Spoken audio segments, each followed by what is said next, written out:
Thanks for this opportunity. I imagine a new paradigm for mental health care system. So imagine if after every earthquake we only sent more ambulances or built more hospital beds. Nobody would call that a sensible earthquake policy. We invest in early warning system, building codes, and community preparedness instead. Yet in mental health, we often wait until the house collapses. The scale of challenge is staggering.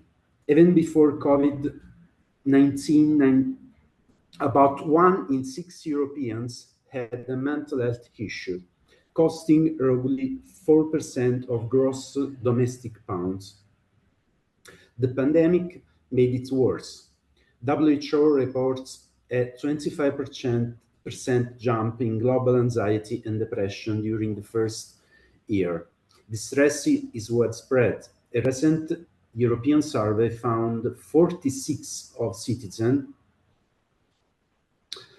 had faced emotional problem in the past year, yet only half sought help. Our systems are under-resourced. Most countries still spend only a teeny fraction of health budget on mental health. This moment calls for a paradigm shift from reactive crisis response to proactive prevention. We propose a public early warning system for mental health. Think of it as a weather forecast for societal stress. It would continuously gather data that already exist, but are today siloed. For example, standardized health surveys give us population baselines, electronic health record, and emergency visits show emerging clinical demand. Crisis lines and counseling chatbot reveal in time distress, social media trend, and socioeconomic data like unemployment or rising stress, signaling community level pressure. Artificial intelligence then turns this data into actionable products. Nowcast what happened this week, forecast what's like next month, or trigger predefined alert thresholds. Why it's worth doing? Because prevention pays off. Research repeatedly shows mental health promotion is good value. For instance, a comprehensive review of economic studies found that most prevention programs are cost-effective or even cost-saving.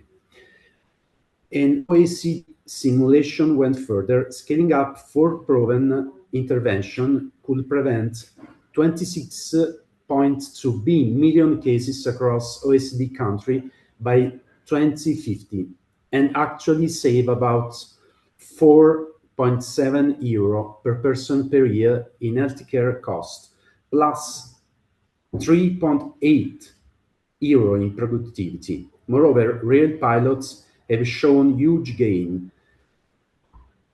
In short, we can lessen human suffering and save money. We don't need to reinvent the wheel. Recent examples prove feasibility. A Nature study tracked 8 million helpline calls during COVID-19 in 19 countries. Calls spiked 35% above normal 6 weeks after the outbreak, driven by fear and loneliness. This data, if tapped, could have warned officials earlier about surging distress. Of course, such a system raises ethical and legal questions. We must be crystal clear. This is about population and public health, not about tracking individuals. European law is robust. Under GDPR, health data are sensitive, requiring strict condition. European health data space will soon require analysis only is certified, secure environments with no ability to download personal data.